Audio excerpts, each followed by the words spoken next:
Welcome to the Psychedelia podcast, where we talk about the third wave of psychedelics. Through our many wide-ranging conversations with scientists, policymakers, entrepreneurs, and event organizers, we bring you an exclusive look into the many minds of the psychedelic world. It's time to let the word out about psychedelics and how they can be used as tools to benefit both the individual and the community.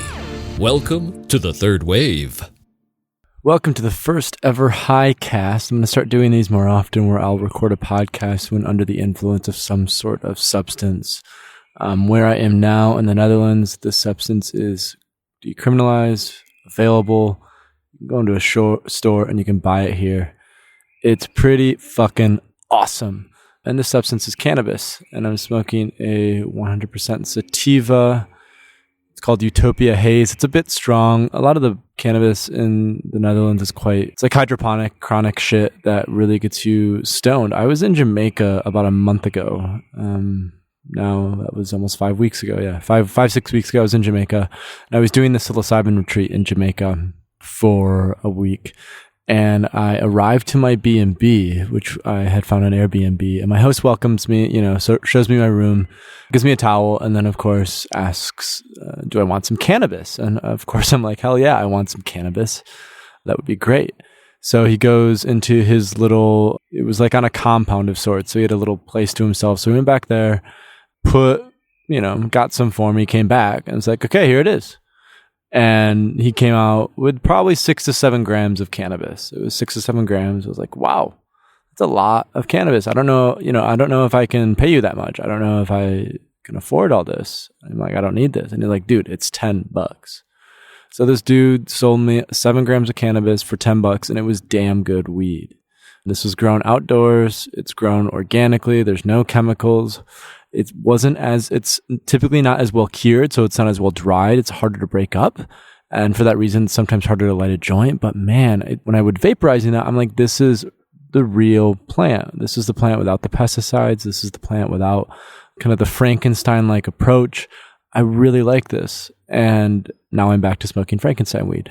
It's whatever. It's cool. It's great. I like sativas. They get me up and talking. And the reason why I'm even recording this podcast right now, I found incredible results from accessing, altered states of consciousness, typically through drugs. Obviously, microdosing. I'm a fan of microdosing. I do it myself. Not really consistently anymore, but I do it from time to time. Microdosing with both LSD and mushrooms, larger trips as well. But cannabis is really the consistent go-to. That's what I do most afternoons, and probably not afternoons. Most evenings I will do cannabis. On the weekends, maybe a little bit earlier. I have a vaporizer that I carry around with me, and it makes it very easy and largely healthy to consume the cannabis in a consistent way. And why I'm recording this podcast is because I don't really record a lot of podcasts of me talking, which is for good reason. I'm interviewing people and I'd like to interview them and I'd like to spend time interviewing them. And since we only are doing interviews for an hour now, I want to make sure I really capture their story in a way that's informative and helpful and insightful and all those things. And so I thought I would take this opportunity to record a full podcast, kind of capturing my thoughts and attitudes about different things in psychedelia, but also just wider, if we cast the net a bit wider and look at also consciousness or travel or food or what have you. This podcast is not only for you guys, the listeners, but it's also a way for me to play out ideas and to discuss new things and to see where my curiosity leads. And so sometimes it's fun just to get on a mic and to talk for a little bit. So I'm just going to talk about some ideas here. This is the first part. There will be a second part after this where I'll explain some of the projects that we have going on at the third wave. And those are really interesting. Obviously, a lot of the projects that, the projects that we've done so far have been fairly small scale. This podcast is one of those, and we're growing that at the moment. But we're launching some new, really, really interesting projects over the next 6 months, some of which are for the community, some of which are for individuals, and some of which are for both. And I'll let you guys hear that in the second part. So just stick around for that. I'd like to talk about a few things that are on my mind. I recently read this book called Stealing Fire by Steven Kotler. Steven Kotler is a guy who studies flow, which is a concept from positive psychology popularized by a Hungarian psychologist whose name I won't even try to pronounce. And he first came up with the concept in the early 90s, I believe, and then wrote a book about it called Flow. And these ideas that he came up with, this idea from positive psychology is, flow is this concept of being in the zone. It's like you're kind of beyond time. You don't understand that it exists. You're so in flow, in the moment, in the zone with what you're doing that you don't notice or pay attention to time passing. And typically we enter flow by engaging in an activity that is just a little bit too hard for us. It's like just outside of our comfort zone. It's not super far, but just outside of our comfort zone. And we understand that there's a level of focus that needs to happen in order to accomplish that goal or solve that problem or overcome that obstacle. By accessing these states of flow, we're able to better handle these really complex and difficult tasks. So Steven Kotler is a writer. He wrote Flow, The Rise of Superman, I believe his name, and then recently published with Jamie Wheel a book about stealing fire, a book about accessing altered states of consciousness, or he also calls non-ordinary states of consciousness, to basically drop into flow and achieve amazing things that wouldn't be accessible in normal waking consciousness. And he talks about various examples, but the one that stuck out to me again and again and again was his emphasis on psychedelics. In fact, he begins that book by discussing the Eleusinian mysteries and by discussing this guy in ancient Greece who kind of stole the recipe for kykeon and hosted a massive lavish party at his villa, and when the word got out that he had stole the kykeon, the beverage that they used in these secret, initiatory rites, he was banned from Athens. I think he was banned from Athens. He was banned from Greece because it was such a taboo. It was these mysteries were held in such high regard that to protect those secrets was critical. And he starts it with that story, which I think is telling of his angle and telling of Steven's probably own personal experience with psychedelics. It's interesting that we're seeing more and more books being written about psychedelics. We saw Ayelet Waldman, who was a federal defender in Berkeley. She taught a class about the war on drugs at Berkeley. She's been published for a lot of her fiction and came out with this book, Microdosing, How It Made a Mega Difference. A Really Good Day, How Microdosing Made a Mega Difference in My Mood, My Marriage, and My Life. And then Steven Kotler also writing more and more about psychedelics. Michael Pollan's next book is about psychedelics. The tide has turned. Culture is starting to pay attention. Culture is starting to notice. We have enough science now where we can go ahead and we can start building the cultural framework and the cultural dialogue to be positive and constructive towards psychedelic use as tools in medicine. And these well-known writers and authors who are now openly discussing and talking and analyzing psychedelics is a very welcome change from even just 5 or 10 years ago, when the concept or the thought of doing an illicit substance like LSD or magic mushrooms, that'd be the fucking end of the world. Things have changed. Things have changed thanks to the research at Johns Hopkins, thanks to the research at NYU, thanks to the research at UCLA, at Imperial College, in Zurich, in Switzerland. There are probably dozens of other places that I'm missing, in Brazil, and ayahuasca, in Barcelona. Things have changed. We have that science now. And we can start having these real conversations about how can we make these tools accessible for all? How do we not only medicalize them for wealthy white people? Because let's be honest, if MDMA therapy becomes legal in 2021, I'm not so sure that insurance companies are going to hop on board right away to support that. I'm also not so sure that governments will be necessarily on board with integrating that into their statewide healthcare. Now, Canada could be different. Europe could be different. But in the United States, for example, we've had medical cannabis now for over 20 years. And we still don't, as far as I know, insurance providers do not cover medical marijuana. That's a travesty. And I'm not that hopeful for MDMA or psilocybin therapy as well. That will largely be available for kind of a white upper class. Now, the exception to that could be vets with PTSD, but that would probably be one of the few exceptions. So how do we start having these conversations about building community in cities so that doing this is not such a struggle, so that we can decentralize the power structure, we can start lobbying city councils, we can start working with people who are influential within communities to make things happen on a local level, to decriminalize mushrooms, to decriminalize other psychedelics, to work on certification programs at a local level where people can responsibly use these things. We need to start doing that. We need to start looking at alternative models, and we need to start looking at building more resilience into the psychedelic movement, because right now it's fairly susceptible to problems. When you build something on science only, it's a struggle to create lasting change. We're seeing this with the ecological crisis right now. Guys, just in case you don't know, we have enough science that points to there being a massive ecological crisis that is caused by human activity.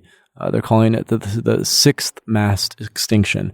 97% of climate scientists agree that we are we're creating big issues, we're creating big problems. Our president doesn't really believe in climate change. I would say probably half of Americans don't believe in climate change. The science is there. Culture has not caught up yet because there are a number of reasons that I won't get into, but it hasn't caught up yet. We don't want that to happen with psychedelics. We need to create and change culture, because culture is what even incubates science. And if we change culture, then science will also pay off. But more importantly, we can actually make these things accessible to everyone who wants to use them, not limited by socioeconomic status. And I think that's critical, because if we agree that psychedelics have an ability to transform lives in various capacities, that they are interesting ways of looking at healing and healthcare and preventative medicine, and even as tools for entrepreneurs or creative types to handle innovative problem solving. If we agree that they can do all those things, if we create the right set and setting, then we have to go about changing the set and setting. Culture is set and setting. Culture is the most obvious, blatant set and setting. And it's only by changing culture that we can truly then ensure that psychedelics have all these positive outcomes, because as many people will say, psychedelics don't have inherent values.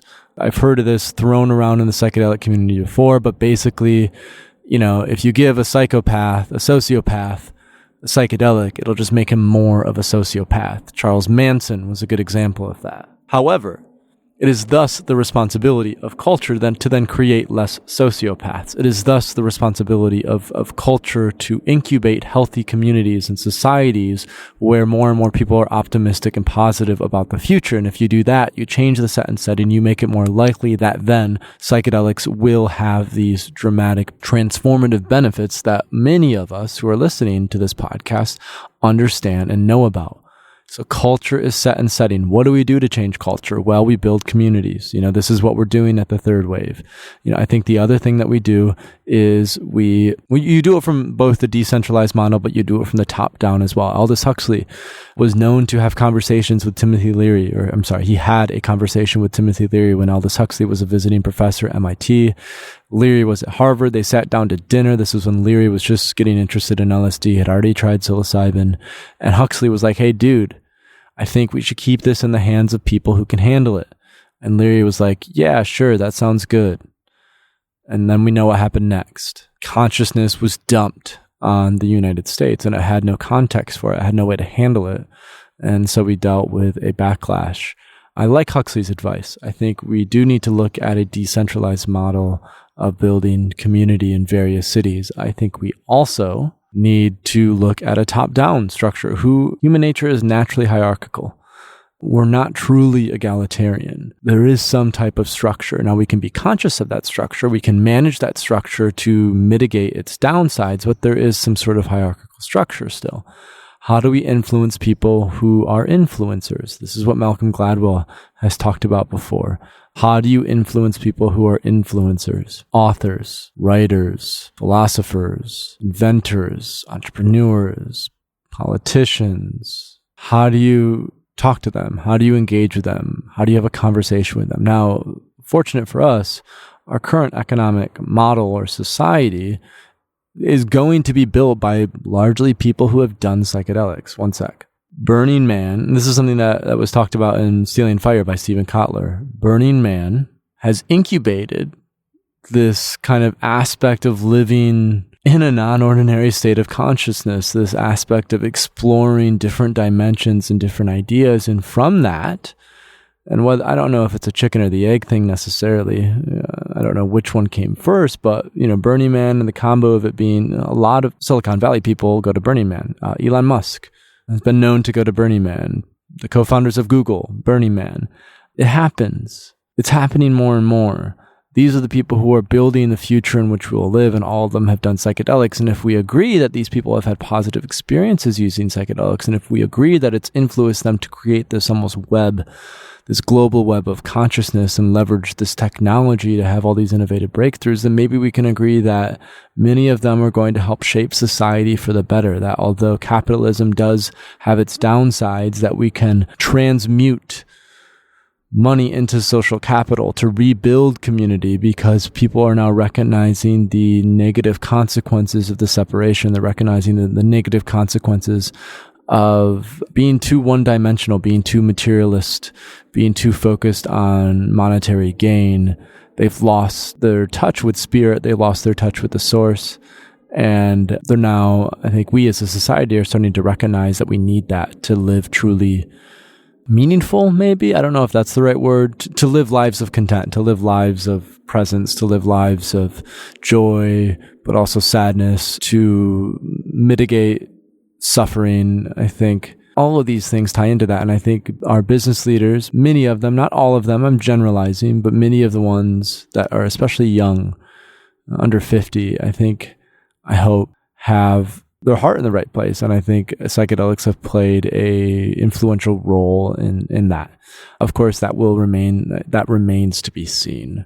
But, people like Elon Musk, for example, who made a fuckload of money in PayPal and then basically took that and put it right back into building SpaceX. He took, a lot of money, and in 2002 started working on SpaceX to make us interstellar. He's been working on this for 15 years, guys. SpaceX went pretty well, so he started Tesla. Tesla's obviously gone super well, so he started Solar City. Basically, he had the idea for Solar City. It was at Burning Man. I read this in Stealing Fire. And he basically just handed it off to people that, like his family, because he's like, this needs to happen. I can't do it. I'll give you capital. And now he's, taking it back over. So I think Elon Musk is a good example of that. He is someone who cares about humanity. He is someone who wants humanity to better itself. He is someone who, and I think that more than anything is the shift that we've seen.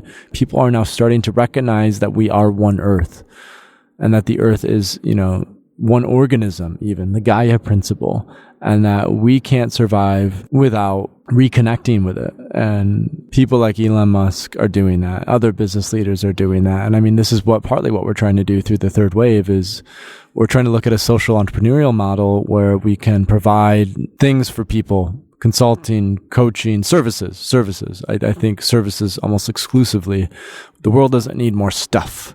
The world has enough stuff. Largely services that are needed, I think, and working on solutions, tech solutions, app solutions, other solutions that facilitate healing on a more community-wide scale. Looking at psilocybin mushroom retreats, looking at ayahuasca retreats, ibogaine retreats, looking at microdosing experiences, looking at all of these things. So we're exploring the social entrepreneurial model in the hopes of, I mentioned this before. I came up with this idea. I wrote on my Facebook page, and I would encourage you guys, we'll provide a link in the show notes, but add me as a friend on Facebook or, add me as a friend on Facebook and engage with me there. I would love to hear more of your thoughts about psychedelia and everything. So we'll provide a link on the show notes if you add me, facebook.com/Cosmo Cosmo119. So facebook.com/Cosmo119. Add me as a friend. And I wrote something on Facebook today. The wizards of the 21st century will be the ones who can transmute money into social capital. They're the ones who can transmute money back into social capital. We had all this social capital build up as more tribal societies. And when civilization came around and then really industrialization, we basically tried to privatize everything and put a price tag on it as a way of increasing GDP, because we were operating on this model that, increases in GDP, as long as that was consistently going up, well, then obviously our quality of life was improving as well. We've now come to realize that that's a false narrative. It's a false model that we can't rely on. It's not accurate anymore. It's not a good heuristic by which to navigate reality. So we have to look at new models. And, one of those new models that we get to explore is what can we do with money from an entrepreneurial perspective to return it back into community strength, resilience. And that's what we're doing. And I think that should be the next cultural movement in terms of even beyond psychedelics, even beyond consciousness, is how can we leverage the tools that are given to us? How can we be extremely pragmatic in catalyzing change by leveraging the tools that are given to us and returning them to where they should be, turning them back into something that's more valuable than money? Because let's be honest, there seems to be this archetypal understanding that we're going to face some sort of apocalypse soon. All these vampire movies and all these end of the world scenarios that we're seeing in Hollywood. And yeah, I think there's just this underlying sense that something catastrophic, that could just be something as well known as the ecological crisis, but something catastrophic is going to happen. So how do we manage it? And if that happens, if we have a major shift, money will be useless. Let's look at Germany. After World War I, they had extreme inflation. Everyone lost everything. Who's to say that won't happen again? What if that does happen? It's probably more likely to happen than it isn't. What will money mean then? Money will just be this abstract number that's in a bank account that has no value. What will matter is community. What will matter is relationships, and not these flimsy professional, oh yeah, I got your back, you got mine relationships. I mean friends, people who would, take a bullet for you, people who would protect you and shield you, people who would do whatever's necessary to help you. You need those type of people in your life. And I think we can build that through a psychedelic angle. I think we can build that through a psychedelic lens. I think it's critically important that we leverage these tools to build that community to weather a potential oncoming crisis, or to potentially avert an oncoming crisis. Maybe that's even more of what we need to do, is look at preventative ways to leverage these tools to help with that. Okay, I'm getting tired now, so that's going to wrap it up. I hope you guys enjoyed part 1 of my high ramblings. I'd like to hear your feedback. Again, add me on Facebook. We're going to start. We just hired a new community manager, Danya. She is living in Den Haag, the Netherlands. Hope my pronunciation was halfway decent. And I'll have her start catalyzing conversations in the forum about each of the podcasts. So I'd love you guys to check out the forum, forum.thethirdwave.co. We'll probably make it into an app as well so that you guys can easily navigate it. But for now, it's just web-based. And forum.thethirdwave.co. Let me know what you think of this podcast. Let me know what you think of my thoughts. Let me know if you think I'm just totally full of shit, or if you think I might be somewhat sane. I'd like to hear constructive criticism, but also responses in a way that builds the conversation. So guys, thanks for tuning in. Stay for part 2. In part 2, I'm going to update you on all the projects that are happening at the Third Wave. And I think you guys will find them to be interesting. And so I would highly encourage you to stick around for part 2. Cheers, everyone. Hey, podcast listeners, welcome back to the show. We're going to have a bit of a different format for you today. I'm coming at you from Den Haag in the Netherlands. I'm in the Netherlands because I did a microdosing event last Sunday. It was Sunday, March 26th with the Psychedelic Society of the Netherlands, and it went phenomenally well. We had about 120 people who came to our microdosing event in Amsterdam, and because of the legal status of truffles in the Netherlands, about 100 people ended up microdosing at the event, including about 10 people whose first time it was ever taking psychedelics. It was like a super, super fun event. We did it at this cool place in West Amsterdam. It was a phenomenal space, a phenomenal venue. Basically, I gave a talk for 45 minutes about microdosing answered some questions, and then people took the microdoses and laid down, and we listened to some really interesting music. And, I did an event with the Psychedelic Society in December, and we had about 80 people come to that. It was, again, a microdosing event where we did some yoga and some creative problem solving, and working with this organization has just continued to pay off in value and has paid off in relationships. And, they're a great organization to work with. And again, they did an excellent job with the event that we had on Sunday here in Amsterdam. So I'm recording this podcast from Den Haag, and I'm at one of my friend's apartments who's also part of the Psychedelic Society, and we're just hanging out here the next couple of days. So the reason I wanted to get this podcast out to you, this is kind of a special edition podcast, is because from my perspective, I think what I'm trying to do at the Third Wave and with the podcast is build community and make it as inclusive as possible. And although I have definitely taken the reins and ran with them over the past 6 months, especially, eventually I would like the Third Wave project as a community-oriented project to really develop on its own and have more and more people who are involved in the community help contribute and take it to the next level.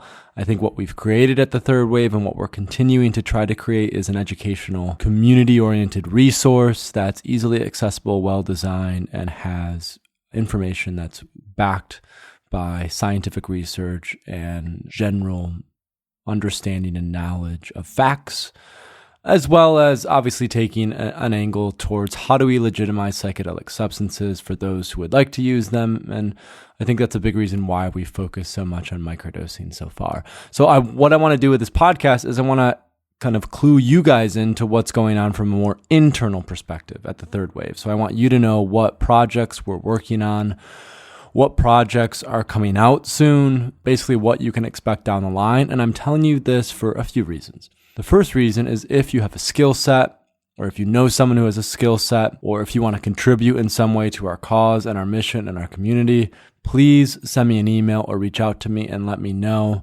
We do have paid positions available. However, much of the work that we're doing is not paid.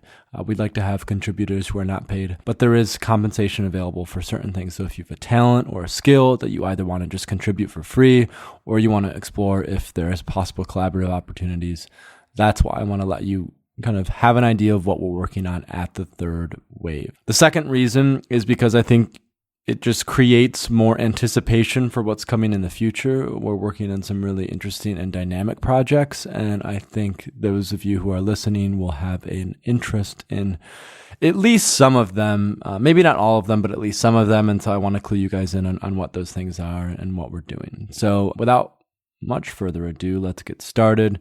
Project one that we're working on is something called Find the Others, which is a phrase that was coined by Timothy Leary when he's talking about finding the others, finding psychedelic community. I brainstormed this idea in August 2016, and I've been sitting on it for some time. I tossed it around the larger psychedelic community, including with some people who already are running psychedelic communities. It never really took off because we were all working on a number of different projects. And then I went to the Beyond Psychedelics conference in Prague in September 2016.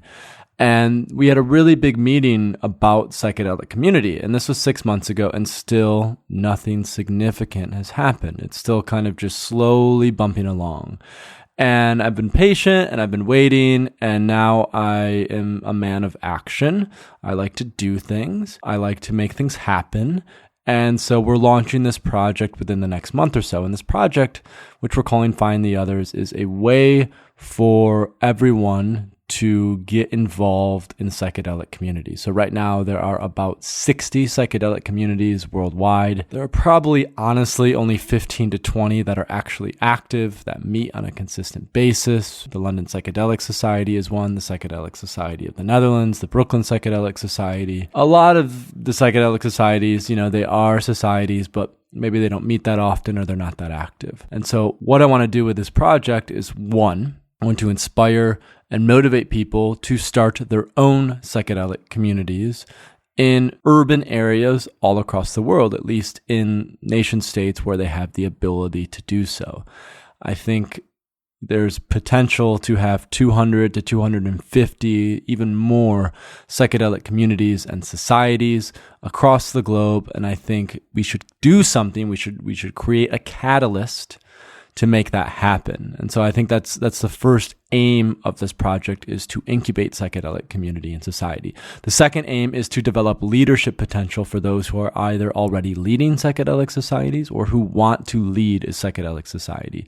I've interacted with a number of societies over the past 6 to 8 months, and the biggest differentiator between the ones who do it well and the ones who don't do so well is leadership quality. And I think what is so important in moving forward as a cultural movement is to cultivate leadership ability in those who are within communities and trying to do this work. We can only have an impact if we understand how to have an impact, if we understand how to lead, how to create change, how to make differences. And so that is really the second main aim of this project. So yes, we want to incubate psychedelic communities and societies. We also want to help cultivate leadership development for those who are engaged and active in psychedelic communities. And I think the third thing is just building general psychedelic awareness about the utility of psychedelic community. I think there are a lot of people, I get emails from people all the time saying, hey, I've had these really transformative experiences with psychedelic substances, but I don't have anyone to talk to them about. I really want to be involved in a group and active in a group. I think there are a lot of people out there who don't even recognize or realize that there are psychedelic societies and psychedelic communities. And I think by carrying out on this project, we're going to help build that awareness. So right now we're working on developing a video. We already have a page. If that's something that you guys would be interested in, just send me an email. I just want to get a sense for who would be interested in a project like that. Our plan is to roll it out at the end of April, early May, with a lot more details at that point. So that's project 1 that we're working on, and I'm super excited about that project. Project 2 is our forum. Forum.thethirdwave.co. You guys have heard me mention this before in the podcast. I want to reemphasize and reiterate something, that we are onboarding a community manager at this point in time, whose role will not only be on things like social media, but also on actively engaging people in conversation on our forum about our podcasts, about the content that we produce, about new research that comes out, about things related to building psychedelic community. That forum really is a hub for information about responsible psychedelic use and the growth of local communities. And so I would encourage you to go and sign up on that forum. Things are really going to start to kick off in the 2nd to 3rd week of April on there, as we bring on a moderator and she actively cultivates engagement on the forum. So I would encourage you to go there, check it out. It's still a little slow going, but by the 2nd or 3rd week of April, it will be definitely up there. That's the second project, the forum. I'm going to check my notes just so I can make sure I'm on track. The other projects I wanted to discuss is the Microdosing app that we're creating. Woo woo!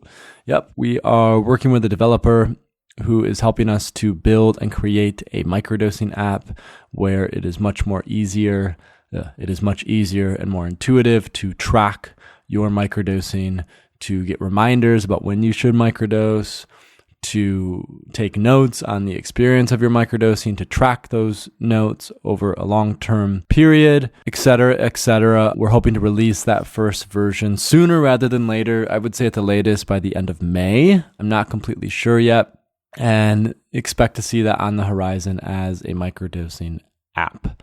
And I think that's a really good way to then transition into some of these other projects that we're working on at the Third Wave. What I've noticed is obviously there's a growing interest in microdosing, and so I'm looking for ways to facilitate microdosing experiences for people who are interested. And so something that we're going to start to do is microdosing experiences in places where it's legal. Obviously in the United States, all of these substances are illegal. There is a gray area with things like 1P LSD, and you can buy your own psilocybin spores, but technically it's illegal to grow them. However, doing any sort of public microdosing experience would obviously be a big no-no in almost every country. Now, what's nice about being in the Netherlands is they have these things called truffles that you can go and you can buy in smart shops, and truffles have psilocybin in them. And so what we're going to start to do in Amsterdam and possibly elsewhere in the Netherlands is facilitate microdosing experiences. So if you're an American and you'll be traveling through Amsterdam, or if you live in Europe, and you have a group of friends who are interested in this, contact me. Let me know, and we'll set up a microdosing experience. Different ideas that I've thrown around for this is doing a micro to moderate dose and going to the Rijksmuseum or going to another museum or seeing live music, or just, there's a lot. Amsterdam's an amazing city. There's a lot to do in Amsterdam. It's a world-class city. And on days that it's nice, there's like no better place to be in the world. And so I want to facilitate these microdosing experiences for those who are interested. So if this sounds like something you might be interested in, again, reach out to me. I'm willing to work with it in a number of ways. What we're also going to start to do is branch out to entrepreneurs and creative types who want to facilitate insights and breakthroughs with the aid of microdoses to moderate doses. And so if you're listening to this, you're part of a creative team, or you run a creative team, or you're just genuinely interested in facilitating some sort of creative insight with microdosing, please send me a message or an email and also let me know about that. And I'll be happy to provide more details about that for those who are interested. Now, building on microdosing experiences, we're going to start to roll out psilocybin retreats fairly soon. So as I just mentioned, truffles are legal in the Netherlands. Psilocybin magic mushrooms are also legal in places like Jamaica, the British Virgin Islands, and it's very much a gray area in places like Costa Rica. So, for example, in Costa Rica, there are ayahuasca ceremonies, there are ibogaine places, 5-MeO-DMT. Mushrooms fill a very, very similar place in Costa Rican law, where because they haven't had any issues before, there's no legal books on the mat on magic mushrooms. So what we're going to do is we're going to do a 10-day retreat to start off in Costa Rica using magic mushrooms to help facilitate healing, to help facilitate personal insight, to help facilitate creative development. If you're interested in using magic mushrooms within a nature-oriented setting, about 15 minutes from the beach in Costa Rica, with professional guides and facilitators who can help you explore your own consciousness in a way that's safe and responsible, then I highly encourage you to stay tuned for more details. Like I said, that's going to be probably in September that we're going to do that retreat. There will be more details that roll out fairly soon. So if that's something that you're interested in, whether you're from North America or Europe, please let us know. Because what we're also going to do in September is roll out longer retreats for the Netherlands as well. There are a lot of people who are interested in this in North America. Obviously, there are a lot of people who are interested in this in Europe as well. And so as an organization, we're going to start to roll out retreats and workshops in the Netherlands for people from Europe to work with truffles in a way that's responsible and that facilitates personal insight, creative breakthroughs, and healing for people who are interested in using this. Now, those longer retreats, the 10-day retreat in Costa Rica, the 10-day retreat in the Netherlands, we're waiting until September to do those. There's a lot of details that need to be taken care of. There are a lot of things that need to be handled, and we want to make sure that it is the best experience possible for those who would like to do it. Now, what we will do in the meantime is we're going to do slightly shorter experiences. So beginning in June, and we'll start kind of rolling this out on the email list as well and talking more about this beginning in probably late June, early July, we're going to do weekend retreats in the Netherlands with psilocybin in small groups. So if you live in Europe, if you want to work with these substances in a legal, safe, responsible way to facilitate creative insight, healing, personal development, we're going to start offering weekend retreats for groups of 5 to 10 people in the Netherlands. And that's something that is obviously much closer in time. That's 2 to 3 months away. And so I'm starting to discuss this and talk about this. So if that's something that you're interested in, if you'd like to have an experience in the Netherlands with these substances over a weekend, please reach out or just stay tuned for more details. We will be rolling that out very soon. Last announcement specific to legal psilocybin experiences.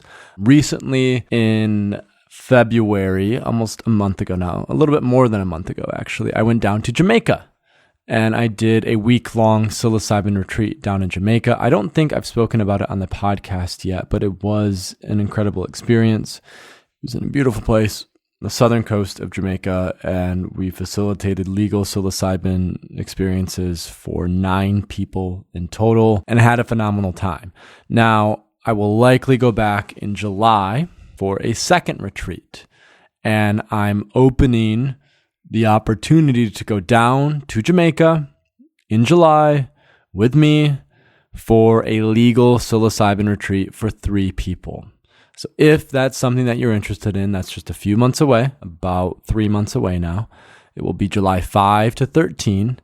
And I'm looking for 3 people who want to fly down to Jamaica and have a legal psilocybin experience in paradise in Jamaica. It is paradise. I remember I was down there and I'm like, literally, you could definitely call this something like paradise. And some people that I was with corrected me and they're like, no, this is paradise. So it's a beautiful, small little village on the southern coast of Jamaica, super, super safe. And I'm opening 3 spots for people who are interested in doing a legal psilocybin experience on the southern coast of Jamaica. So if you're interested in that, again, send me an email.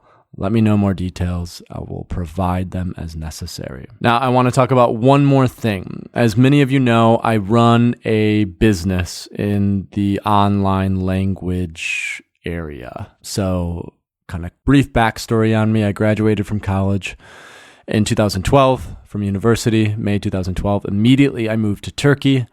And I lived in Izmir, Turkey for about 9 months, Istanbul for a couple months. And when I was living in Turkey, I taught the TOEFL test of English as a foreign language. So the TOEFL is a standardized test that foreign English students will take to prove that they can speak English well, write English well, read, listen, those sorts of things. So I basically taught that for a year in a school in Turkey, and then I decided, hey, it might be fun to start my own business. So I bought a domain name, started making YouTube videos, publishing content, blah, blah, blah, blah, blah. That is the project that I've been working on now for almost the past 3 years. I started it in September 2014. It is now April 2017. That project has been phenomenal. And the only reason you're listening to this podcast right now is because of that project.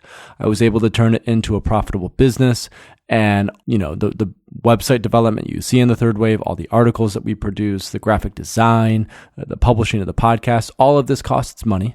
I assure you, it does cost money, and it had to be funded, and it was funded by that project. However, the third wave is starting to gain some traction, and I really want to dedicate my full-time efforts and work towards working on the third wave. I think culture, I think society, I think communities need access to these substances to facilitate healing. And the best way that we can make that happen is by building a strong, dynamic team at the third wave to really start pushing the cultural dialogue and making things happen. And the only way that I can do that is if I commit and dedicate my full time and energy to this project. So I'm going to start to do that. I really already have been doing that for the past month or so. However, as I turn my attention away from my other project and towards the third wave, I'm left in a bit of a sticky situation from a personal perspective. My personal income has been reliant on this TOEFL business for a very long time. And while that's been great, the challenge has run out. I'm just not interested in doing it anymore. And I want to transition into doing the third wave full time. However, I do need to have an income. And we haven't really rolled anything out from an income perspective. We have the Patreon campaign for the third wave, and that's about it.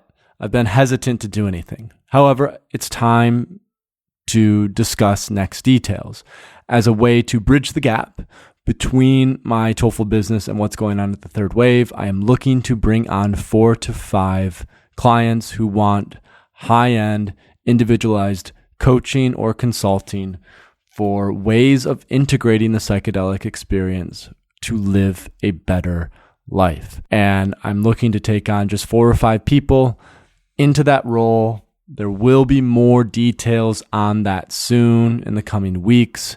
Basically, the focus of it is to provide high-level coaching to those who are interested in exploring the psychedelic experience for personal growth and benefit. So if that's something that you're interested in doing, if you want to help me to facilitate this transition between working on online language into doing full-time psychedelic work, I encourage you to reach out to me. If you think you might want to work with me, I can send you more details, about my credentials and about why I think we would be a good fit. It won't be cheap. I do really good work.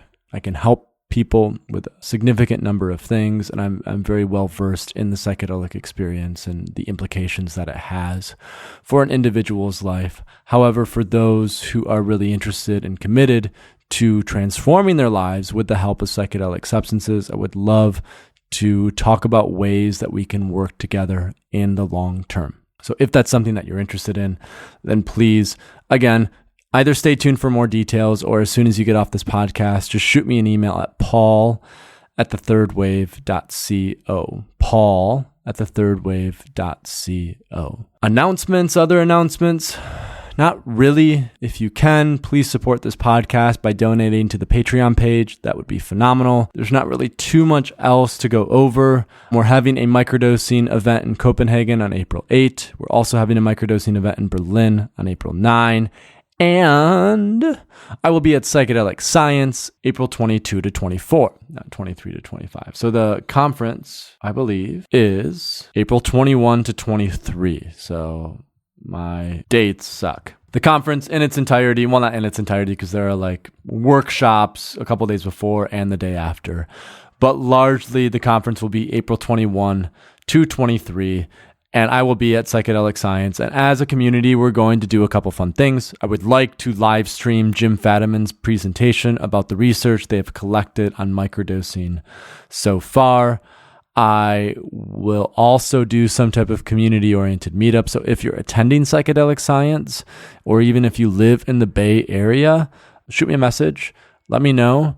And we will definitely be having some sort of meetup, some sort of event for the third wave around Psychedelic Science. I believe upwards of 2,000 people will be at Psychedelic Science. And so I would love to make sure that we use that opportunity to meet as a community and continue to build the binds that will take us into the future together. So yeah, as a recap, recap.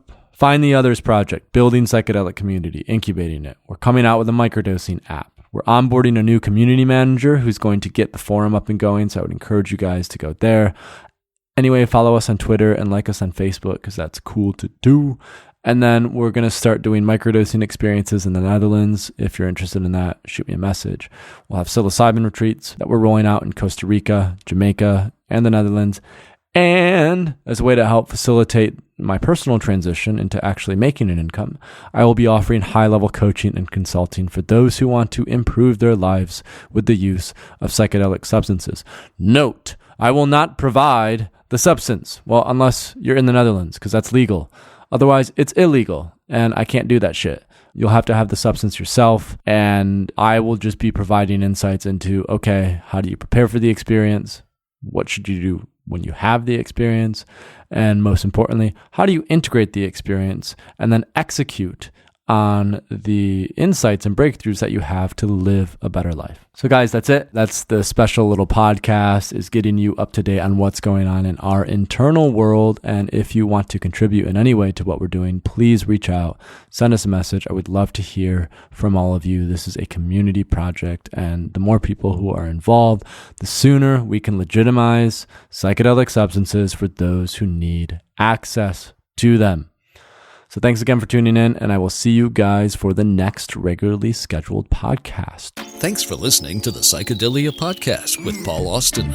Want more psychedelic information? Go to our website at thethirdwave.co and register for our email list and newsletter. Also, please consider donating to The Third Wave via our Patreon page. Donations make this podcast possible. Psychedelics have the potential to transform lives. By donating, you enable us to continue to inform people about the benefits of these powerful substances.